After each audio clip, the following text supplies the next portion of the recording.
próximo capítulo da novela Vale Tudo, o inesperado vai acontecer. Odete sofre um atentado misterioso enquanto dirige seu carro importado. Disparos rompem o silêncio da estrada e a empresária escapa por um triz. O clima de pânico toma conta, mas a grande pergunta fica no ar. Quem teria coragem de tentar eliminar a mulher mais temida do Brasil? Enquanto isso, Maria de Fátima se aproxima de Ana Clara com uma proposta tentadora. Sob o disfarce de parceria, a vilã pretende usar a rivalidade da jovem com Odete como arma. Promessas de segredos capazes de destruir a reputação da empresária são lançadas à mesa, mas Ana Clara hesita. Será que unir-se a Fátima não seria apenas trocar um inimigo por outro? Antes de continuar, clique no botão de gostei, se inscreva no canal e comente de qual cidade você assiste a novela. Já Leila tropeça em uma revelação chocante. Dentro da mala de Marco Aurélio, encontra uma arma cuidadosamente escondida. O choque a paralisa, dividida entre desmascará-lo ou transformar o objeto em vantagem silenciosa. A descoberta se torna um peso que ameaça explodir a qualquer instante. Em outro núcleo, Solange decide endurecer com Afonso. Cansada das desculpas, ela impõe um ultimato. Ou ele segue o tratamento médico, ou o namoro chega ao fim.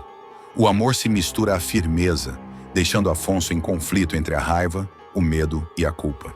Na presidência da TCA, Odete faz mais uma jogada estratégica. Promove Consuelo a assessora direta, transformando-a em sombra e voz de comando quando necessário. A notícia gera comentários venenosos e provoca inveja entre os corredores da empresa. E, para contrabalançar tanta tensão, o público será presenteado com um momento de emoção.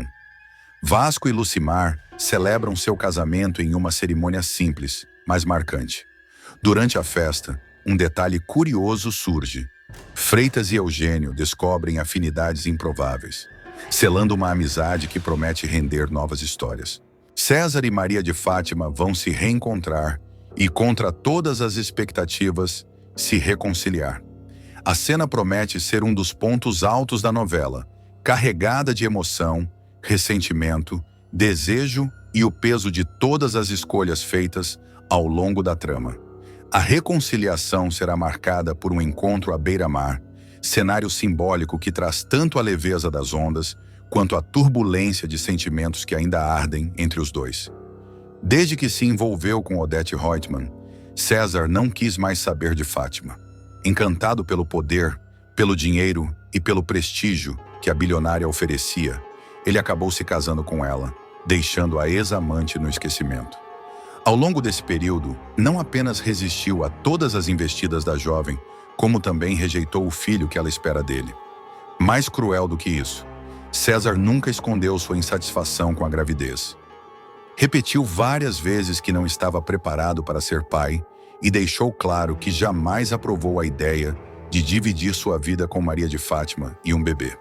Cada palavra sua era como uma punhalada no coração da moça, que mesmo humilhada, não desistia do seu objetivo. Apaixonada, ambiciosa e obstinada, Fátima sempre acreditou que, no fim, César voltaria para ela. Enquanto ele vivia cercado pelos luxos da família Roitman, ela sofria, mas seguia firme no propósito de reconquistá-lo. Sua vaidade a impedia de aceitar a derrota. Para Fátima, perder César era como perder o troféu mais importante da sua vida.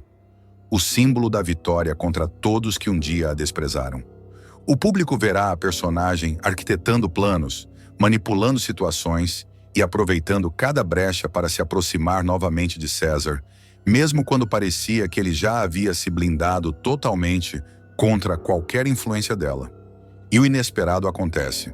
Aquilo que parecia assunto encerrado volta a movimentar a trama. Ainda não se sabe se a reconciliação será antes ou depois da morte de Odete, mas uma coisa é certa, ela acontecerá e com força dramática suficiente para mexer em todos os alicerces da história. O reencontro entre César e Fátima será marcado por uma mistura de paixão e rancor, como se ambos estivessem amarrados por um destino que os une e os destrói ao mesmo tempo. O público verá lágrimas, acusações, juras de amor e desejo reprimido vindo à tona, em um só momento, diante do mar que testemunhará esse capítulo decisivo. Com a queda de Odete e os desdobramentos de seus próprios movimentos calculados, César se tornará herdeiro de metade do grupo Reutemann. A súbita ascensão mudará completamente o rumo de sua trajetória. De homem ambicioso que dependia da sombra da bilionária, ele se tornará o grande nome do império, assumindo um posto de prestígio e poder que sempre desejou. Para comemorar sua nova vida de milionário, César organizará uma festa extravagante. Mulheres com pouca roupa, champanhe jorrando, música alta e convidados da alta sociedade vão compor o cenário. Tudo meticulosamente preparado para mostrar ao mundo que ele agora é dono de um poder absoluto. Ao lado de César estará Olavo, amigo de longa data e figura que sempre transitou entre a lealdade e os próprios interesses. Na nova fase, ele será visto ao lado do protagonista em cenas de ostentação e excesso, reforçando a imagem de que César abraçou de vez uma vida regada a luxo, prazer e irresponsabilidade. Olavo servirá tanto de cúmplice quanto de sombra. O personagem vai incentivar as extravagâncias, mas também deixará claro, em alguns diálogos, que César corre o risco de perder o que ainda resta de sensatez. Ao mesmo tempo, será ele quem testemunhará de perto as contradições do amigo, dividido entre o mundo de excessos e o amor arrebatador por Maria de Fátima. A cena da praia será uma das mais emblemáticas de toda a novela. Fátima, com seu olhar intenso, não hesitará em expor toda a dor que sentiu, relembrando cada humilhação e cada desprezo. César, por sua vez, tentará manter a pose de homem poderoso e distante, mas a verdade é que sua armadura começará a rachar diante da insistência da jovem. As ondas quebrando ao fundo servirão de trilha para um embate de palavras afiadas, olhares carregados e uma tensão que beira o insuportável. O público verá a mistura de ressentimento e desejo se transformar em aproximação, culminando em um beijo arrebatador que confirmará a reconciliação. César, agora dono de 50% do grupo Reutemann, não economizará esforços para mostrar ao mundo sua nova condição. O público verá uma sequência de tirar o fôlego. Salões decorados com lustres de cristal, champanhes caríssimos estourando, modelos circulando em vestidos provocantes e uma trilha sonora que mistura sofisticação e decadência. O clima será de pura ostentação, como se o protagonista precisasse provar a todos e a si mesmo que finalmente chegou ao topo. Olavo, sempre de olho em oportunidades, será a sombra inseparável de César nessa nova fase. Entre uma taça e outra, incentivará o amigo a aproveitar cada segundo, deixando claro que a vida de milionário não permite freios. Ele fará piadas, provocará convidados e até insinuará que Fátima jamais teria lugar nesse novo universo. Mas em meio ao excesso, a imagem de Fátima começará a invadir a mente de César. Cada sorriso falso, cada abraço interesseiro e cada olhar cobiçoso das mulheres ao redor parecerá vazio quando comparado à intensidade que apenas Fátima conseguia despertar nele. O contraste será gritante. A festa do poder e do luxo não apagará o vazio de sua alma. E é justamente nesse momento de euforia que Maria de Fátima vai surgir. Ela entrará na festa de maneira triunfal, com um vestido ousado, cabelos soltos e um olhar carregado de provocação. Todos os olhares se voltarão para ela. Alguns convidados cochicharão, outros rirão, mas César ficará paralisado. O reencontro no meio da festa será explosivo. Fátima não se intimidará diante da ostentação. Pelo contrário, avançará em direção a César com um sorriso irônico e uma fala cortante. Então é essa a sua nova vida, César? Mulheres que você nem conhece, champanhe que evapora no ar e um império que você não construiu? O silêncio do salão será instantâneo. César tentará manter a postura, mas a presença dela o desarmará. Olavo, percebendo a tensão, tentará intervir, mas será cortado por Fátima, que deixará claro que aquela conversa é apenas entre os dois. César, tomado por orgulho, tentará humilhá-la. Você não tem mais espaço aqui, Fátima. Esse mundo não é para você. Mas ela não se intimidará. Eu nunca precisei de convite, César. Você sabe disso. Sempre entrei pela porta que todos me fecharam, e vou continuar entrando. A troca de farpas se transformará em uma aproximação perigosa. O público verá os dois se olhando como se tudo e todos ao redor deixassem de existir. O ressentimento, a dor e a paixão criarão uma explosão de sentimentos que culminará em um gesto inesperado. César puxará Fátima para a pista de dança. Ali, em meio às luzes e olhares incrédulos, eles se renderão a uma dança tensa, quase um duelo. Os corpos colados, os olhares desafiadores e o ritmo lento da música transformarão a cena em um espetáculo de erotismo e conflito. Após a festa, César decidirá levar Fátima para sua mansão recém-reformada. O ambiente, luxuoso até o exagero, servirá de palco para um confronto ainda mais íntimo.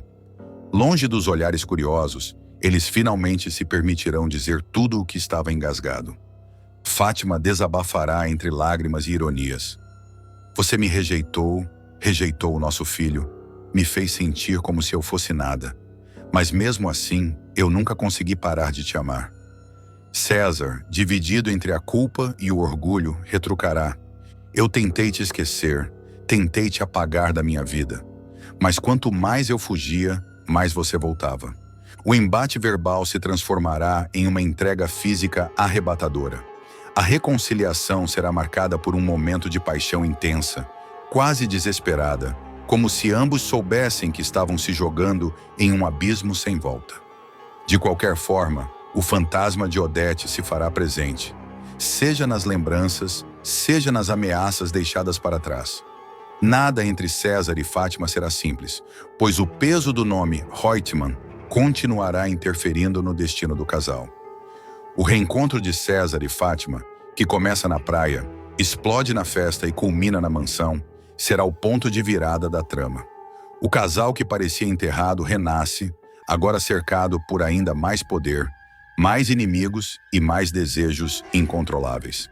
A reconciliação não será apenas um reencontro amoroso, será também uma jogada de sobrevivência, uma aliança que pode mudar os rumos de todo o grupo Reutemann e revirar a vida de todos os personagens que orbitam em torno desse império.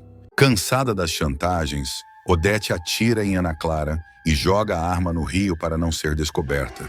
A megera finalmente decide que já não pode permitir que aquela jovem insista em ameaçar o seu império e o segredo mais bem guardado de sua vida. A vilã, cada vez mais encurralada pelas circunstâncias, toma a decisão radical: eliminar a rival de uma vez por todas. A atitude, porém, terá consequências inesperadas e colocará não apenas a vida da chantagista em risco, mas também os planos cuidadosamente arquitetados pela empresária ao longo de anos. Tudo começa quando Ana Clara, em mais uma de suas investidas desesperadas, se aproxima de Maria de Fátima. A moça, movida pelo desejo de vingança contra a empresária que a humilhou e pelo ressentimento de ter sido enganada pela própria amiga, revela que conhece segredos obscuros capazes de abalar Odete para sempre. O maior deles, a existência de Leonardo, o filho cadeirante que a vilã mantém escondido do mundo em um casebre afastado, como se fosse uma vergonha a ser apagada. Ao ouvir a revelação, Maria de Fátima arregala os olhos, sentindo o peso da bomba que acaba de cair em seu colo. Mas em vez de se comover com a dor de Ana Clara, ou se preocupar com a gravidade do que acabou de descobrir, a ambiciosa vê ali uma oportunidade de ouro. Sem pestanejar, incentiva a cuidadora de Leonardo a arrancar cada vez mais dinheiro da empresária, acreditando que ambas poderiam lucrar juntas com a chantagem. Você não faz ideia do que tem nas mãos, Ana Clara. Isso vale uma fortuna, dispara Fátima, o olhar faiscando de cobiça. Se eu fosse você, não soltava nada de graça. A Odete vai pagar o que for preciso para manter esse segredo enterrado. Mas o jogo perigoso dessa dupla improvável começa a chamar a atenção. Mário Sérgio, sempre atento a qualquer pista capaz de render uma manchete explosiva, estranha os gastos de Ana Clara. A descoberta vem quando o jornalista vê o nome da bilionária no cartão de crédito da jovem. Aquilo não fazia o menor sentido. O que a cuidadora de um homem misterioso tinha a ver com a mulher mais poderosa do país? Convicto de que havia algo muito maior escondido por trás daquela ligação improvável, Mário Sérgio decide investigar a fundo. Ele marca um encontro com Ana Clara em um restaurante discreto, na esperança de arrancar a verdade. O jornalista chega com sua habitual postura elegante, mas seus olhos brilham com a sede de informação. Ana Clara, nervosa, hesita em responder às perguntas diretas, mas o medo de perder o negócio com Odete a impede de confessar. Mário Sérgio, no entanto, não é homem de se contentar com evasivas. Ele percebe que está diante de uma história capaz de derrubar o Império Reutemann. Enquanto isso, Odete não consegue disfarçar a fúria que a consome. A ideia de ter o seu segredo exposto para o mundo a deixa à beira de um colapso. O simples pensamento de ver seu nome manchado, sua reputação arruinada e, acima de tudo, sua autoridade questionada é algo intolerável. A vilã não aceita ser manipulada, muito menos por alguém que considera inferior. Em uma noite chuvosa, Odete decide agir por conta própria. Deixa o hotel em que está hospedada e segue discretamente até o casebre onde Ana Clara cuida de Leonardo. O ambiente é sombrio, com paredes descascadas e móveis precários, um contraste grotesco com o luxo em que a empresária costuma viver. Ao abrir a porta, sua presença impõe silêncio imediato. Ana Clara, assustada, dá alguns passos para trás. Chega dessa farsa, Ana Clara. Sibila Odete, os olhos faiscando. Você achou mesmo que poderia brincar com o meu nome e sair impune?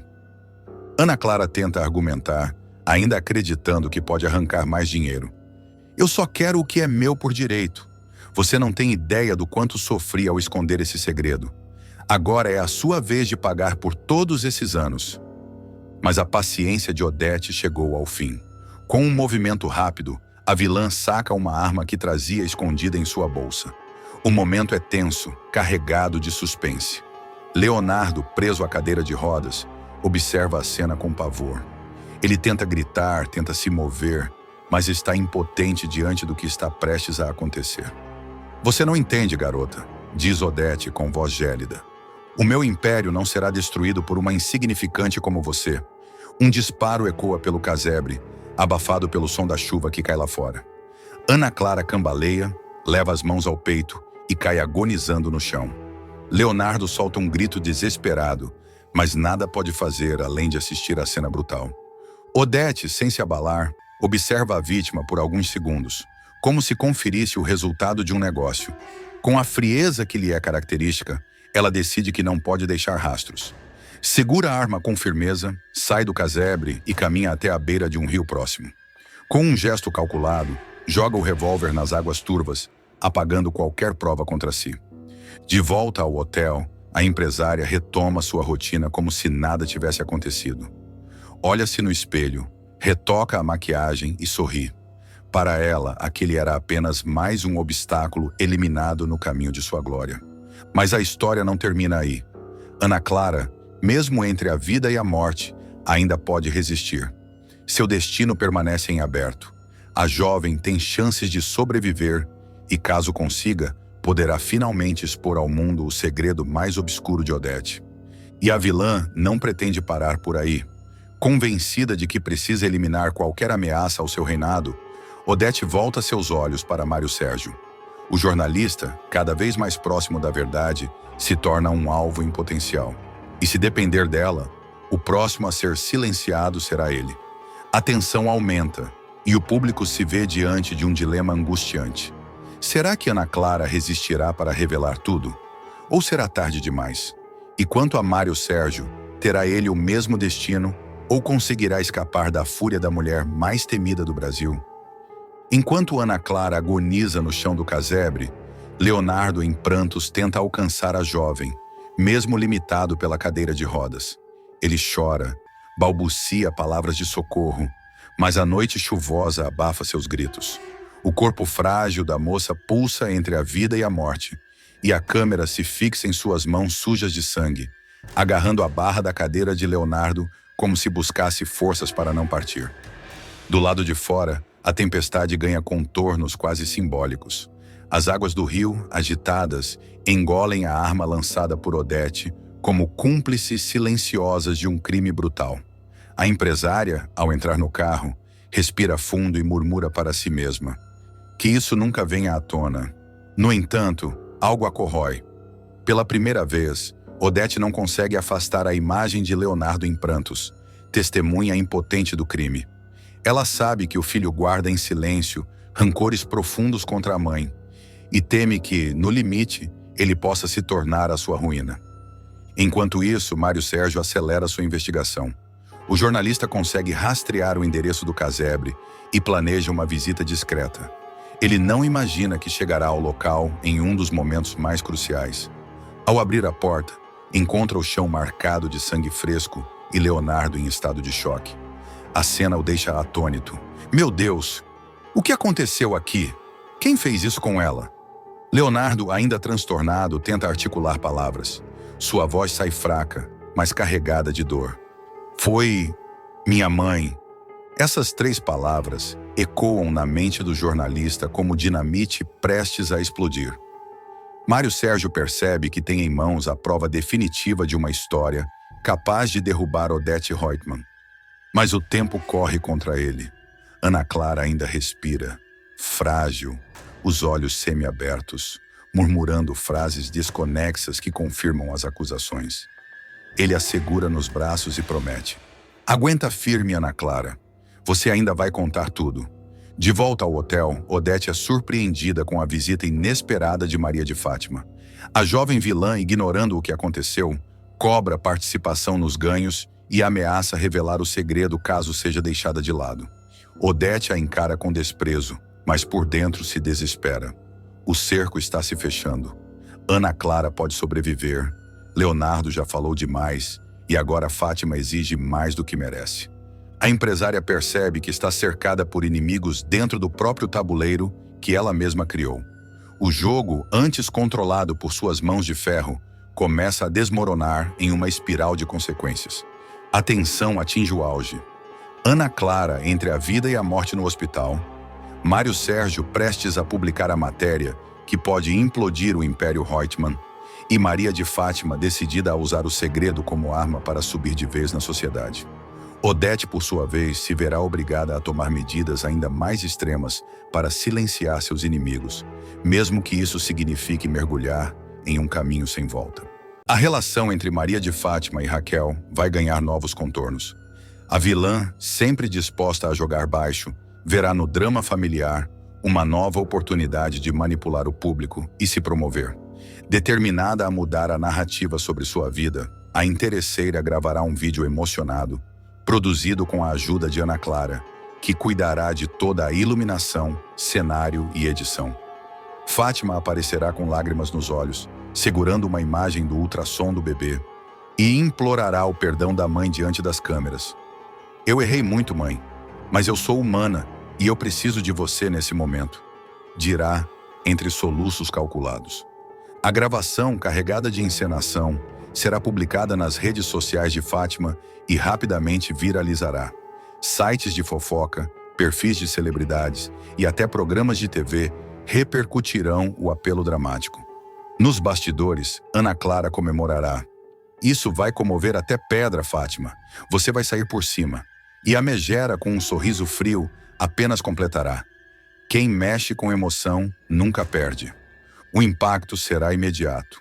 Milhares de comentários apoiarão a suposta reconciliação, cobrando uma resposta de Raquel.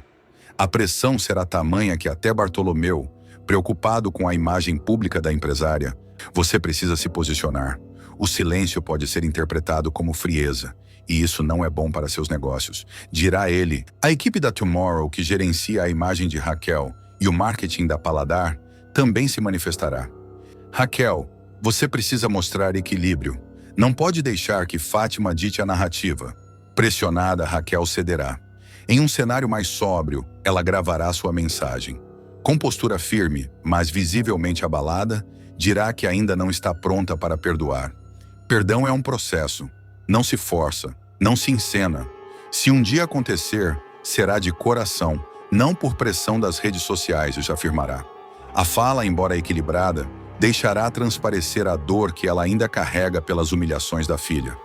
A resposta dividirá opiniões. Parte do público enxergará firmeza e autenticidade em Raquel. Outros a acusarão de dureza excessiva diante de uma filha arrependida e grávida.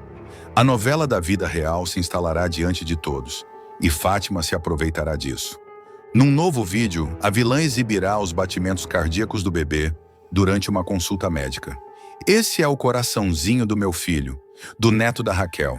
Eu quero honrar a memória do meu avô Salvador e dar a ele esse nome tão importante, anunciará, ampliando o apelo sentimental.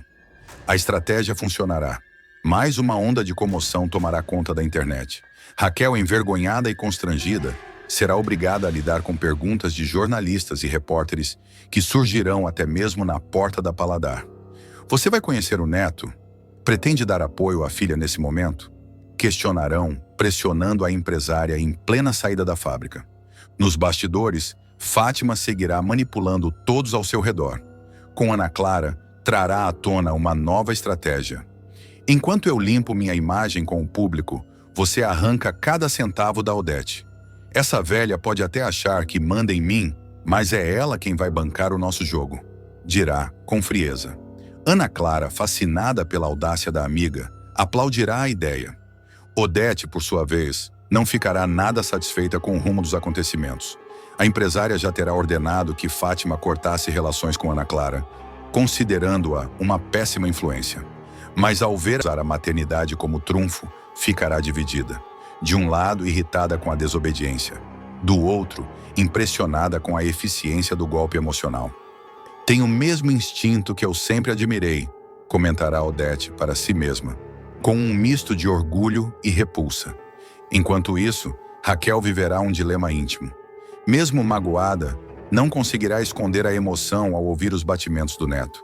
Em conversas com Ivan, ela deixará escapar suas dúvidas. Será que eu estou sendo dura demais? E se esse bebê for a chance de recomeço? Ivan, pragmático, responderá: não se engane, Raquel. Fátima não mudou. Ela está usando essa criança para se redimir com o público, não com você. Cuidado, a pressão pública se tornará insustentável. Jornais sensacionalistas estamparão manchetes como: Raquel rejeita filha grávida. Empresária endurece o coração contra Maria de Fátima. Já programas de variedades transformarão o drama em pauta diária, explorando cada gesto e cada silêncio da dupla. Cenas tensas se multiplicarão. Raquel será obrigada a encarar perguntas invasivas em entrevistas de negócios. Durante uma coletiva da Paladar, um repórter levantará a voz. Dona Raquel, a senhora pretende ajudar a filha financeiramente na criação do bebê?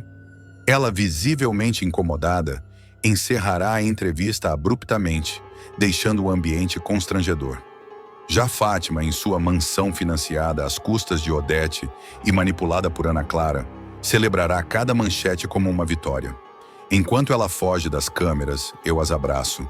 E quem aparece mais é quem conquista o público, dirá, certa de que está vencendo a guerra de imagem. Ana Clara, aproveitando o embalo, começará a arquitetar novos planos. Podemos transformar isso em um documentário. A mãe que luta pelo perdão, a filha incompreendida. Imagina a audiência. Fátima, sem hesitar, incentivará.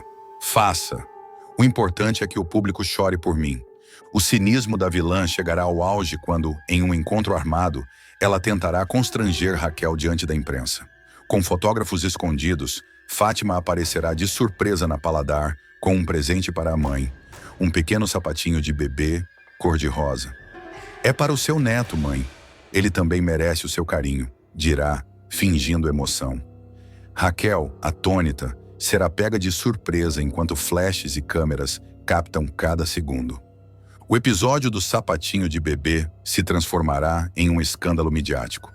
As imagens de Raquel constrangida, sem saber se aceitava ou rejeitava o presente da filha, circularão por jornais, programas de TV e portais de internet. Raquel humilha filha grávida em público. Será uma das manchetes mais compartilhadas, manipulando os fatos a favor de Fátima. Ivan, furioso, tentará intervir. Ela te armou uma emboscada, Raquel. Você precisa reagir com inteligência, não com emoção, dirá, pressionando-a a manter a calma. Mas Raquel, tomada pela revolta, afirmará: eu não vou permitir que minha vida, minha história, vire um espetáculo para alimentar as mentiras da Fátima. Nos corredores da TCA, Odete acompanhará a situação com olhos atentos. Embora contrarie sua ordem de afastamento de Ana Clara, a performance pública de Fátima despertará nela uma sensação de orgulho distorcido. Essa menina sabe manipular. No fundo, é uma Reutemann, comentará, olhando-se no espelho, mas logo depois endurecerá. Se ousar me desafiar, aprenderá que ninguém manipula Odete Reutemann. A própria Ana Clara, vendo o quanto a estratégia de exposição pública está funcionando, começará a se empolgar ainda mais. Ela sugerirá a Fátima uma série de novos vídeos, desta vez mostrando detalhes íntimos da gravidez. Consultas médicas, compras de enxoval, desabafos noturnos. O público precisa sentir que está dentro da sua vida. É assim que você conquista de vez o coração deles. Dirá com brilho nos olhos. Fátima, cínica, aceitará. Se eles querem novela, eu dou novela. A diferença é que aqui, quem escreve o roteiro sou eu. Raquel, por outro lado, viverá uma crise íntima. Em conversas com Ivan e Bartolomeu, confessará sua exaustão. Ela não me deixa em paz. Transformou até a maternidade em arma. Eu sinto vergonha não dela, mas da forma como ela me faz parecer. Ivan tentará acalmá-la, mas Raquel tomará uma decisão inesperada. Pedirá para encontrar Fátima a sós, sem câmeras, sem jornalistas, sem intermediários. A cena será carregada de tensão. Raquel chegará primeiro, firme, com expressão dura. Pouco depois, Fátima surgirá com um leve sorriso, confiante de que a mãe estava prestes a ceder. O embate entre as duas será cortante. Raquel dirá, sem rodeios: "Você não me engana, Fátima. Pode enganar o público, pode enganar a imprensa, mas eu conheço você. Não existe arrependimento no seu coração, só cálculo." Fátima, mantendo a pose, responderá: "Cálculo ou não, mãe, a senhora não pode fugir de mim para sempre, porque agora eu carrego o seu neto. O silêncio que se seguirá será ensurdecedor."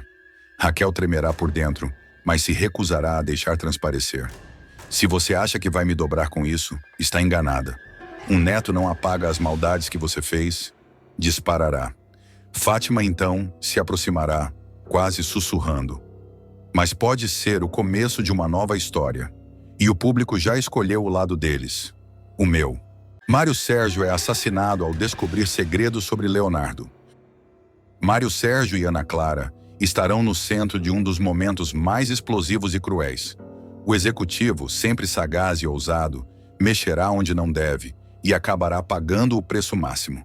O segredo de Odete Reutemann, guardado a 7 chaves há mais de uma década, estará prestes a vir à tona. E para garantir que nada vaze, a vilã moverá suas peças mais letais no tabuleiro. Tudo começa quando Mário Sérgio, cansado de ser marionete de Odete e sedento por conquistar poder próprio, descobre um rastro esquecido. Documentos que provam que Leonardo não morreu no acidente, mas foi escondido sob os cuidados de Ana Clara. Ele liga os pontos rapidamente. Se Odete escondeu o filho durante todos esses anos, é porque teme que esse segredo destrua sua imagem de mulher implacável e intocável. Determinando que essa revelação pode mudar sua vida e seu jogo de influência, Mário Sérgio resolve agir. Munido de uma câmera portátil e de um gravador de voz, o executivo se infiltra discretamente na casa de Ana Clara, decidido a registrar qualquer prova que confirme sua suspeita. Sua respiração é ofegante, suas mãos trêmulas, mas sua mente não pensa em recuar. É agora ou nunca. Se eu conseguir essas imagens, Odete vai ter que se curvar a mim. Sussurra para si mesmo, sem imaginar que esse será o último grande ato de sua vida. Ana Clara, por sua vez, percebe a presença de Mário Sérgio e tenta impedi-lo. "Você enlouqueceu? Quer acabar com a minha vida e com a dele?" Ela dispara, referindo-se a Leonardo, ainda frágil e vulnerável em sua cadeira de rodas. Mas o executivo, em tom frio, rebate: "Se você acha que vou deixar esse império nas mãos da sua patroa, se engana. Esse segredo vai explodir e eu vou ser o dono da dinamite." O que ninguém espera é que Odete, sempre atenta, já antecipava os passos de Mário Sérgio. Seus informantes, espalhados por todos os lados, alertam-na de que o diretor de marketing estava se movendo demais, investigando, desconfiando, juntando peças. Ela não pensa duas vezes. Aciona seus capangas de confiança. Não tolero traição. Se ele ousar desafiar minha palavra, não existirá amanhã para ele, ordena com frieza. A noite cai e Ana Clara tenta acalmar Leonardo, que pressente a tragédia. É nesse instante de vulnerabilidade que a campainha soa estridente. Mário Sérgio, que já estava dentro da casa, vai até a porta achando que é uma oportunidade de se impor. Mas ao abrir, encontra dois homens encapuzados que não hesitam. A arma é apontada diretamente para ele. A cena é brutal. Os tiros ecoam pela casa em sequência. Ana Clara grita em desespero. Corre para tentar proteger Leonardo, mas é empurrada contra a parede, caindo ao chão. O sangue de Mário Sérgio escorre pelo tapete, seus olhos vidrados ainda carregando a surpresa de ter sido abatido tão rapidamente. O gravador que ele usava cai da mão e desliza pelo chão, parando aos pés de Ana Clara. O objeto se torna uma peça-chave. Pode conter provas, pode ser a última chance de revelar a verdade. O silêncio que se segue é aterrorizante. Apenas o choro contido de Leonardo, imóvel em sua cadeira, quebra a atmosfera fúnebre. Ana Clara, atônita, se arrasta até o corpo de Mário Sérgio, tentando compreender o que acabou de acontecer. Mas os capangas ainda estão ali. Um deles, com olhar cruel, ergue a arma novamente, mirando contra ela. Ordens são ordens. Ninguém pode sair vivo daqui. O coração de Ana Clara dispara. A tensão é palpável. O público prenderá a respiração com a possibilidade de ela também ser executada ali, diante de Leonardo. Mas um detalhe inesperado acontece.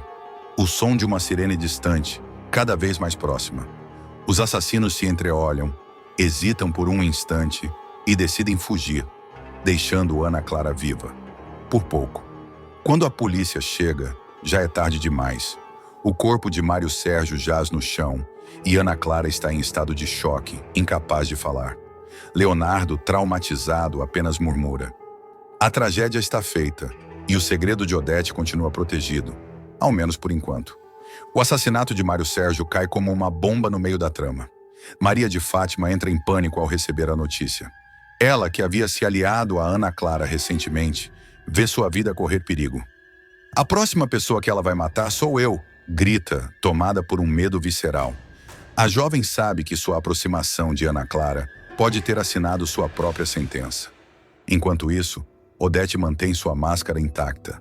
Diante da sociedade, mostra pesar contido, finge estar chocada com a violência, mas por dentro celebra o feito. Um problema a menos. Agora que venham os próximos, pensa, convicta de que está no controle.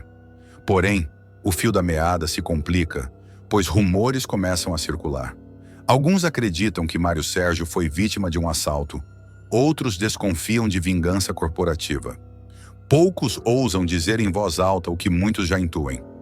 Odete Reutemann pode estar por trás de mais esse crime. Com a morte de Mário Sérgio, o clima na novela muda completamente. A cada capítulo, as suspeitas contra Odete crescem, mas a vilã mostra sua frieza inabitual. Na TCA, durante uma reunião de emergência, ela aproveita o assassinato para se colocar como vítima e ainda manipular os acionistas. Estamos cercados por inimigos. Precisamos proteger a empresa de quem deseja nos destruir. Dispara, escondendo o sorriso de satisfação. Enquanto isso, Ana Clara tenta se recompor após a noite sangrenta. A cuidadora sabe que sua sobrevivência foi apenas um golpe de sorte. Na cena seguinte, vemos a personagem desesperada, trancada no quarto com Leonardo, enquanto segura o gravador deixado por Mário Sérgio. O objeto contém trechos importantes, mas o áudio está incompleto, falhando nos momentos cruciais.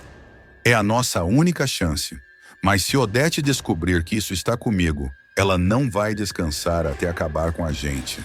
Desabafa, abraçada ao rapaz. Maria de Fátima, por sua vez, transforma o medo em combustível para mais uma jogada ousada. A jovem procura Raquel e tenta se aproximar da mãe, alegando estar em perigo. Se eu cair, você também cai, mãe. Odete não tem limites. Ela já matou um, vai matar outros. E eu não quero ser a próxima.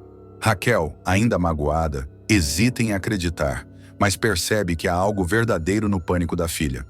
A trama se intensifica quando o delegado responsável pelo caso chama Ana Clara para prestar depoimento. Pressionada, ela quase revela tudo sobre Leonardo, mas recua no último instante ao lembrar da ameaça velada dos assassinos. Eu não vi nada, só ouvi os tiros, mente, tentando salvar a própria vida. Contudo, um dos investigadores nota suas contradições e começa a segui-la discretamente. No núcleo paralelo, Ivan também se envolve ao descobrir que Mário Sérgio estava prestes a entregar provas contra Odete. Ele encontra em sua mesa de trabalho um bilhete incompleto, escrito às pressas. Se algo me acontecer, procure Ana Clara. Ela sabe de tudo. O empresário não pensa duas vezes e decide enfrentar a vilã, mesmo sabendo o risco que corre. Já Odete, percebendo que o cerco começa a se fechar, elabora uma nova jogada. Manda seus advogados acusarem publicamente rivais da TCA pelo assassinato de Mário Sérgio, criando uma cortina de fumaça que gera ainda mais confusão. A imprensa cai no jogo e a narrativa de crime político passa a dominar as manchetes. Veremos Ana Clara e Leonardo escondidos em um refúgio improvisado, Maria de Fátima tentando se salvar, se aproximando de quem mais odeia, Raquel entre a mágoa e a proteção da filha, Ivan desafiando Odete abertamente e a própria vilã, fria como nunca, arquitetando o próximo movimento para garantir que o segredo sobre Leonardo continue enterrado. E no meio de tudo isso, uma pergunta ecoará em cada cena. Quem será a próxima vítima de Odete Reutemann? Odete não dará tréguas na sua guerra contra Marco Aurélio. Depois de sobreviver a uma emboscada misteriosa, a Megera decide contra-atacar com um plano ainda mais maquiavélico, envolvendo algo tão silencioso quanto letal: a manipulação da própria saúde do empresário.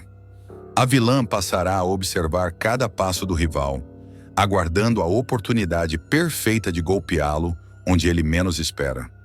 Tudo começa quando Marco Aurélio, tomado pela raiva e pela obsessão de se livrar da presença sufocante de Odete, tenta acabar com a vida dela durante um trajeto de carro.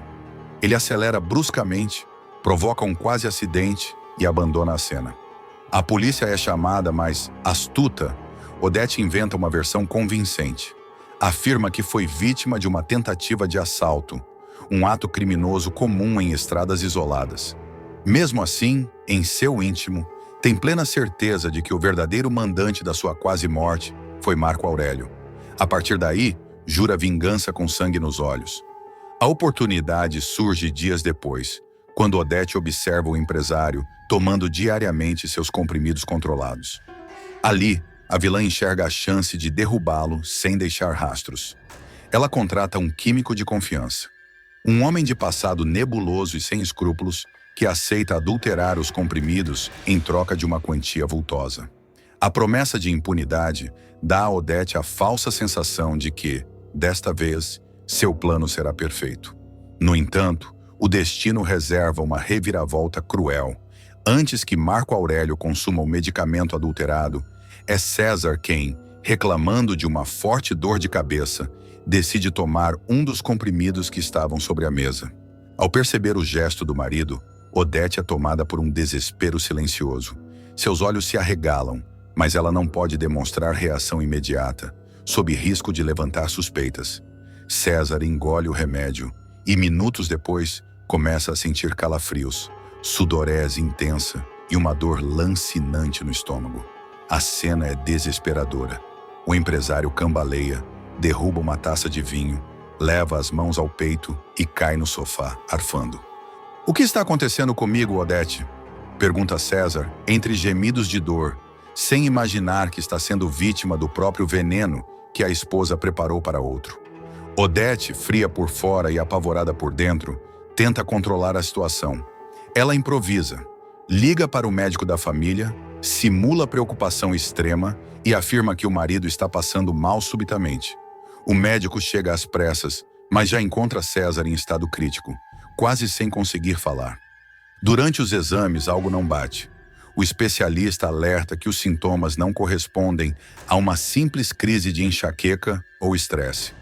Há sinais claros de intoxicação, algo grave e incomum. César, mesmo debilitado, começa a desconfiar.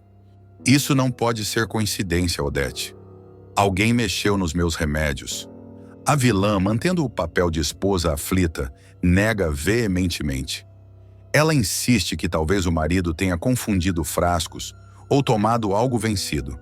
Mas no fundo, a mente de César começa a girar como engrenagens enferrujadas. Se alguém o quis fora de combate, essa pessoa só poderia estar bem próxima dele. A situação gera ainda mais tensão porque Marco Aurélio, ao saber da crise súbita de César, acredita que seu plano foi descoberto. Ele suspeita que Odete esteja armando mais uma jogada para incriminá-lo. A rivalidade entre os dois atinge novo patamar, com acusações veladas em reuniões e discussões cada vez mais ácidas. Enquanto isso, César, em seu processo de recuperação, passa a vigiar a esposa de forma silenciosa. Ele observa seus movimentos, suas ligações e até suas idas repentinas ao quarto para mexer em gavetas trancadas. O homem que sempre confiou cegamente em Odete começa a perceber que o véu de companheirismo não passa de uma cortina de fumaça. O episódio do remédio envenenado serve ainda para espalhar boatos na alta sociedade. Línguas afiadas começam a comentar que há algo de muito errado dentro da casa dos Reutemann. Há quem diga que César é apenas mais uma vítima da ambição desmedida de Odete, enquanto outros acreditam que Marco Aurélio está por trás de tudo, tentando desestabilizar o casamento para derrubar a vilã. Esse mistério se tornará combustível para aumentar as especulações em torno do futuro assassinato da Megera. Afinal, depois de tantas armações, será cada vez mais difícil distinguir quem realmente tem motivos para querer ver Odete morta. O enredo ganha força quando César, ainda convalescente, confidencia a um aliado de longa data que acredita estar sendo manipulado pela própria esposa. Sua fala soa como uma sentença, abrindo caminho para desconfianças que podem se transformar em alianças improváveis contra Odete. A cada capítulo, a tensão se intensifica. Odete, acostumada a ter o controle absoluto, percebe que desta vez sua máscara corre o risco de cair. Ela não apenas quase perdeu o marido por engano, mas também abriu brechas perigosas que poderão ser usadas contra ela no momento mais decisivo. O efeito do veneno em César não se limita à crise repentina. Mesmo após ser socorrido, o empresário continua debilitado, sujeito a desmaios, náuseas e fortes dores. A notícia de sua internação cai como uma bomba no meio empresarial.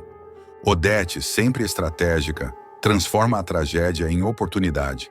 Finge ser a esposa zelosa, visita o marido todos os dias no hospital e posa para fotógrafos ao lado do leito, alimentando a narrativa de que está sofrendo. Na verdade, usa o episódio para manipular a opinião pública e desestabilizar Marco Aurélio. Assim que recupera parte da lucidez, César começa a interrogar os médicos em segredo. Ele exige detalhes sobre os exames toxicológicos. Quer saber qual substância foi encontrada em seu organismo. Descobre com espanto que se tratava de um veneno raro, algo impossível de ter aparecido por engano. Isso não foi acidente. Alguém quis me matar, diz ele com a voz fraca, mas firme para o médico. A dúvida passa a consumir sua mente. Teria Marco Aurélio planejado um atentado? Ou a própria Odete, sua esposa, mexera nos comprimidos? César não revela a ninguém suas suspeitas, mas decide vigiar a todos em silêncio. Enquanto César se recupera, Odete aproveita para reforçar suas jogadas. Com a imprensa já em polvorosa, ela insinua que Marco Aurélio é o grande interessado em tirá-la e é o marido do caminho. Espalha boatos de que o empresário teria tentado matá-la no carro e agora estaria por trás da misteriosa intoxicação de César. Em reuniões da TCA, Odete eleva o tom. Não é coincidência que essas tragédias caiam sobre minha família. Alguém quer destruir os Reutemann por dentro. E todos sabemos quem tem mais a ganhar com isso. Marco Aurélio explode, mas sua fúria só aumenta as suspeitas. Ele passa a ser visto como um homem desequilibrado, capaz de tudo. Já de volta para casa, ainda pálido e debilitado, César convoca discretamente um detetive particular. Quer saber quem teve acesso ao seu quarto, aos comprimidos e aos frascos guardados por Odete. O investigador começa a seguir discretamente os passos da vilã. Em paralelo, César toma uma decisão inesperada. Passa a registrar em um diário todas as suas percepções sobre Odete Marco Aurélio e os bastidores da TCA. Ele acredita que sua própria vida está em risco e decide deixar provas caso algo lhe aconteça. O clima em torno da família Reutemann se torna insuportável. Odete não consegue mais controlar todas as narrativas. Cada gesto seu é observado com atenção por aliados e inimigos. A cada crise de César, a desconfiança aumenta. Raquel, irônica, comenta com amigos: "Não me surpreenderia se um dia Odete fosse encontrada sem vida. Ela mesma está plantando o terreno para sua própria queda." Esse ambiente de paranoia será fundamental para o mistério que marcará a trama. Quando Odete for finalmente assassinada, todos terão motivos. César com a cicatriz do veneno, Marco Aurélio, humilhado e acusado, e tantos outros que a vilã feriu ao longo do caminho.